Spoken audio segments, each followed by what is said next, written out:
and President of the European Commission, Ursula von der Leyen, and we held a fruitful meeting during which we tackled the bilateral relations between Lebanon and EU member states, especially Cyprus. Also, the situation in the region, the tragic situation in Gaza, and Israeli attacks. I renewed my call to the European Union and the world to pressure Israel to stop its ongoing aggression against the Palestinian people, and also to work to establish a final, comprehensive and just solution to the Palestinian cause. We renewed our call to the international community to pressure Israel to stop its aggression against South Lebanon. The main part of the meeting was devoted to discussing the file of displaced Syrians on Lebanese territory and cooperation between Lebanon, Cyprus, and EU member states to address this file and its direct and indirect repercussions. In this context, we first expressed our appreciation for the understanding of some EU countries meeting of the request of the Lebanese government to reconsider EU policies related to the management of the crisis of displaced Syrians in Lebanon. Is actually translated by the visit of His Excellency, the President of Cyprus and the President of the European Commission. Since the outbreak of the fightings in Syria in 2011, Lebanon has borne the greatest burden among the countries of the region and the world in the matter of hosting the displaced, with this file putting a great pressure on the Lebanese people as a whole and all Lebanese sectors.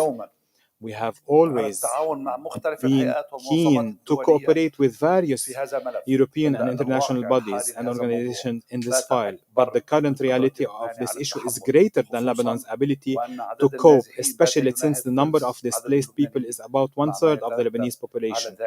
With the resulting burdens and challenges, Lebanon's economic and financial crisis is compounded and its infrastructure is decimated. What is more dangerous is the escalation of resentment between displaced Syrians and some of the Lebanese host community as a result of the events and crimes that have increased in frequency and now threaten the security of Lebanon and the Lebanese and its stability. In this meeting, I cannot fail to recall what I have put forward in all international meetings I hold, especially with the European Union, where I was warning that the fireball associated with the file of displaced will not be limited to Lebanon, but will extend to Europe to turn it into a regional and international crisis.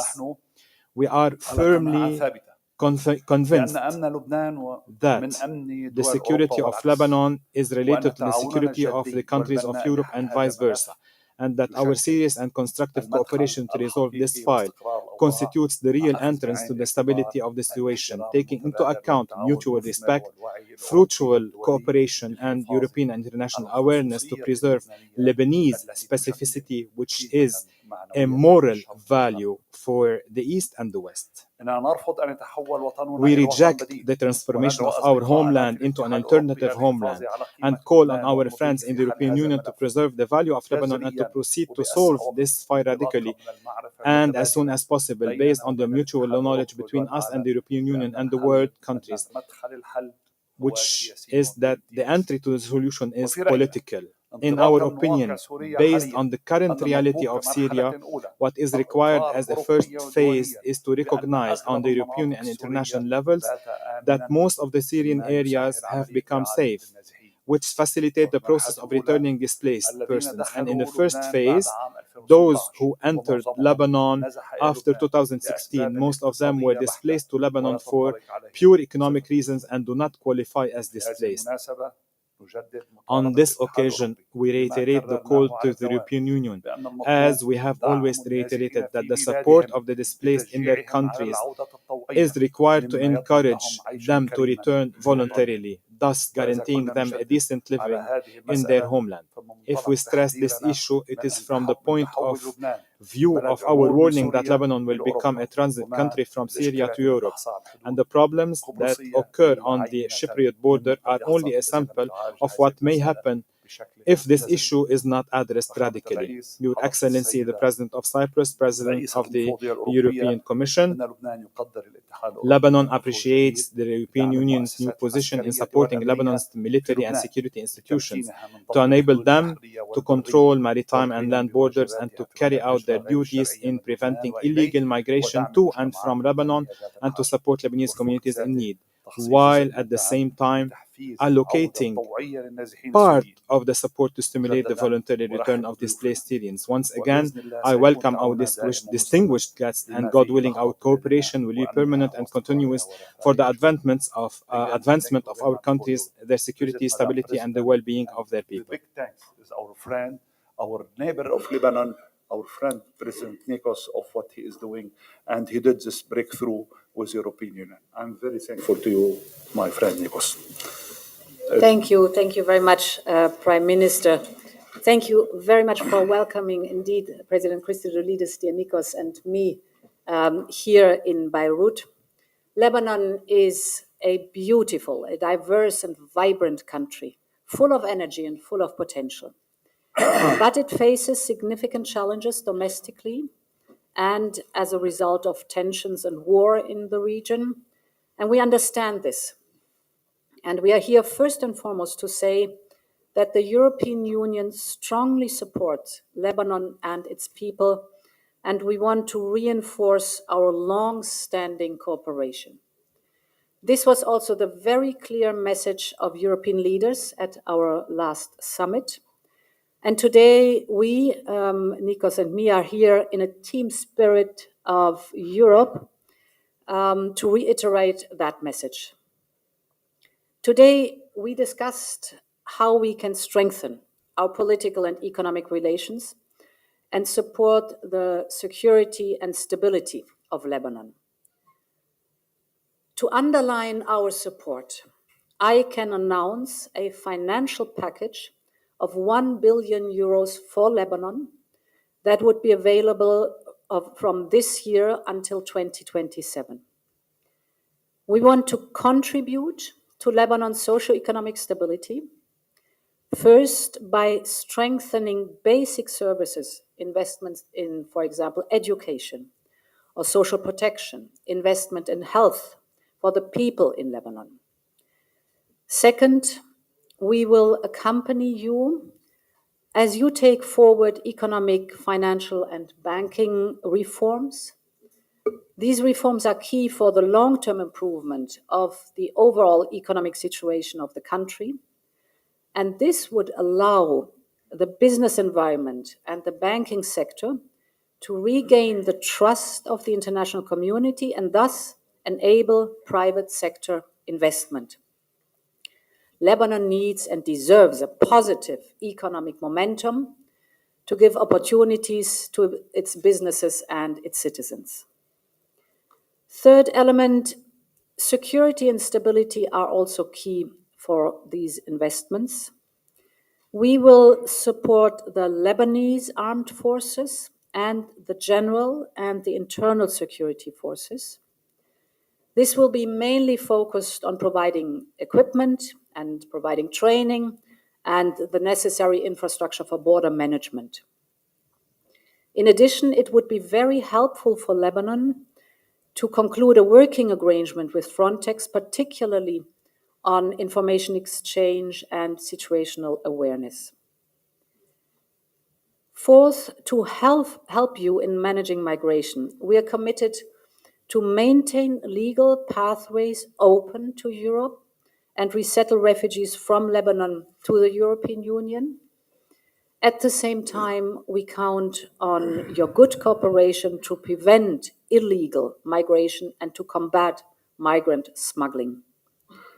Finally, we understand the challenges that Lebanon faces with hosting Syrian refugees and other displaced persons.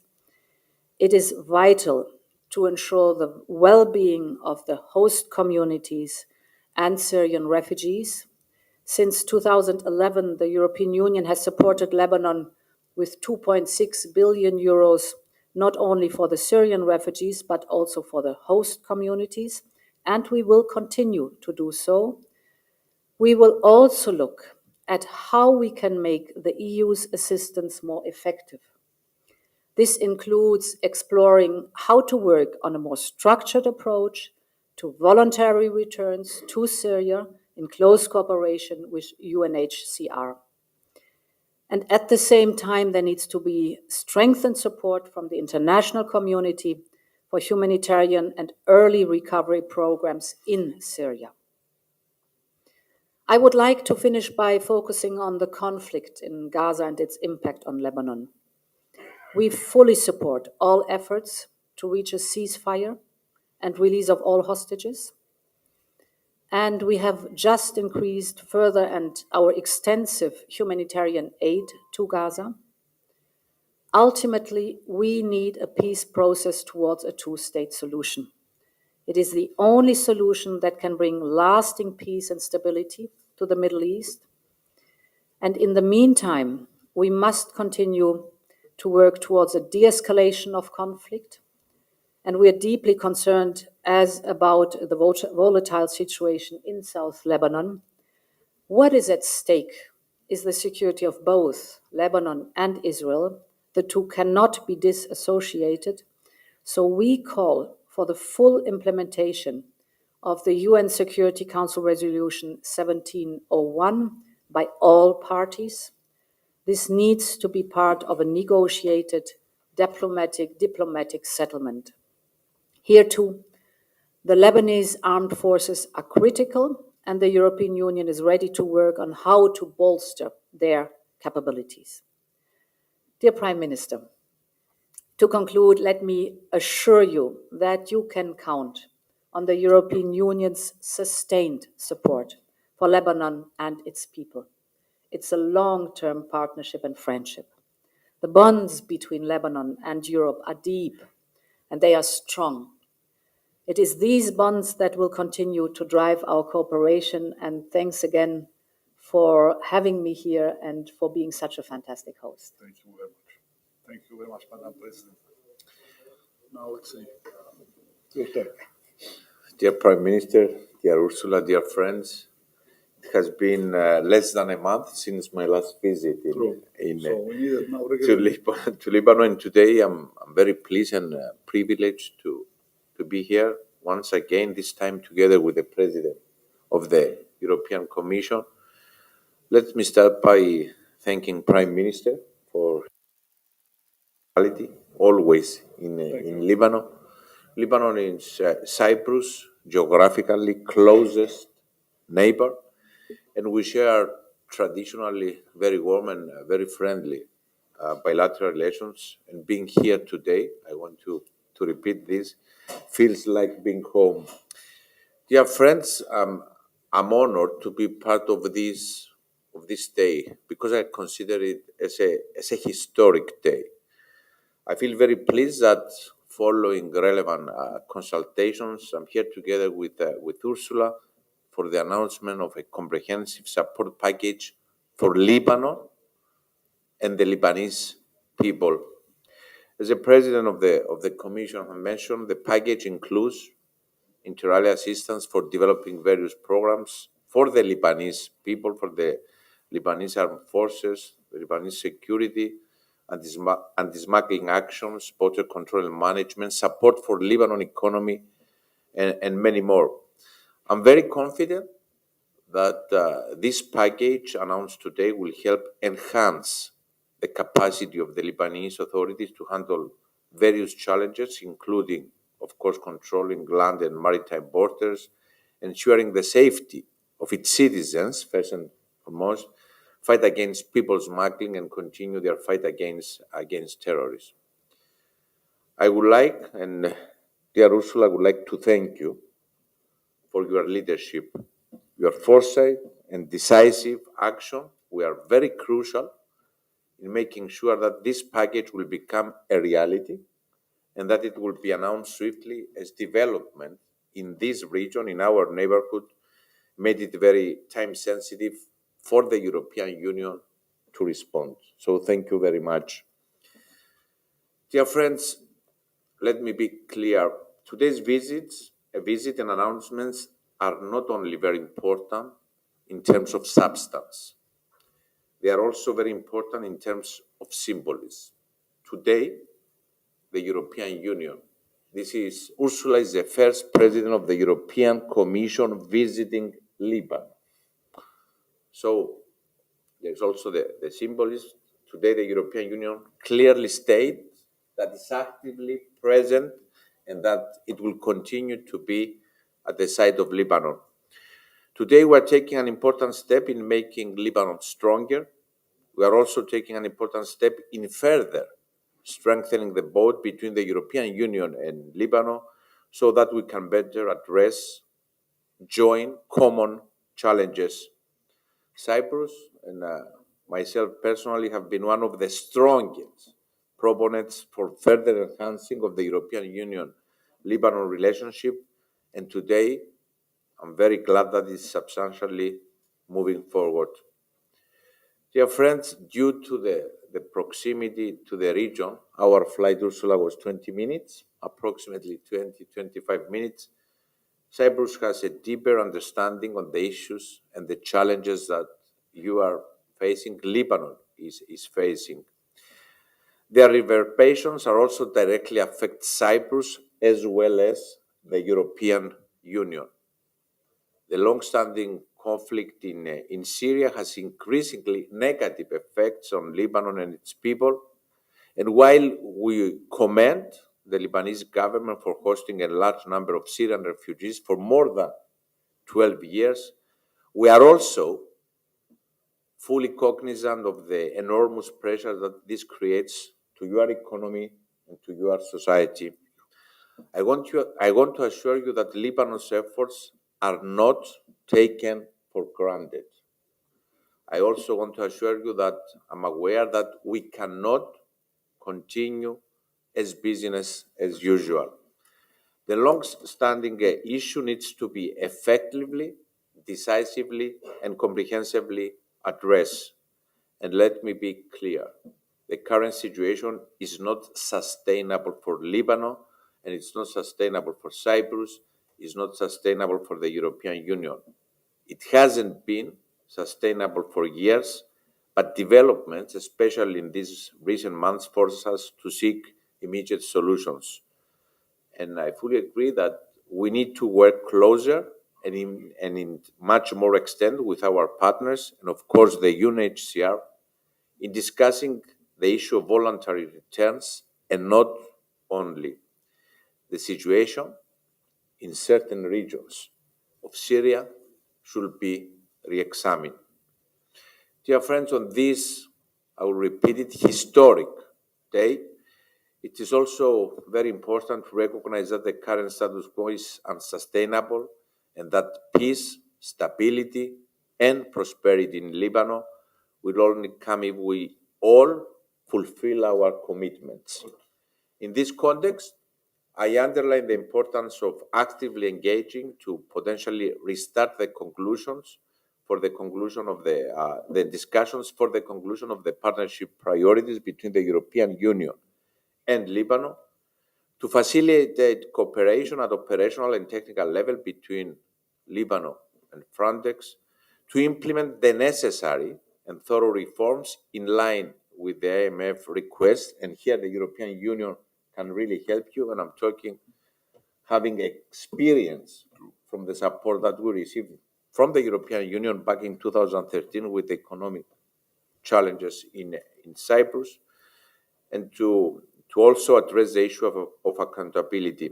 Even more importantly, Cyprus will continue to be supportive, Mr. Prime Minister, of Lebanon's efforts to elect a new president, a development that will represent an enormous political and symbolic message of change and of moving forward. And I'm sure that Lebanon will do its part and will do our own part. Dear friends, and I'm concluding with this, a more peaceful, a more stable, a more prosperous Lebanon is essential for the whole Eastern Mediterranean, our immediate neighborhood, and of course, for the European Union itself. I'm a true believer of Lebanon. I visited this country, don't remember how many times, either as a Minister of Foreign Affairs, now as a President. So I'm a true believer of Lebanon and the limitless potential of its people.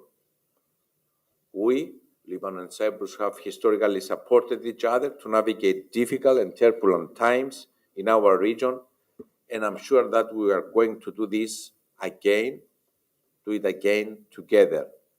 It is up to all of us to make today a day of a new, hopeful, and very promising beginning, a day that Lebanon will decisively start heading towards a brighter future. And for this, you can rely to the European Union, you can rely personally to the President of the Commission, to Ursula, you can rely to your neighbors. Thank you very much. Thank you, Mr. President. Thank you, Madam President. Thank you, gentlemen. Ladies and gentlemen.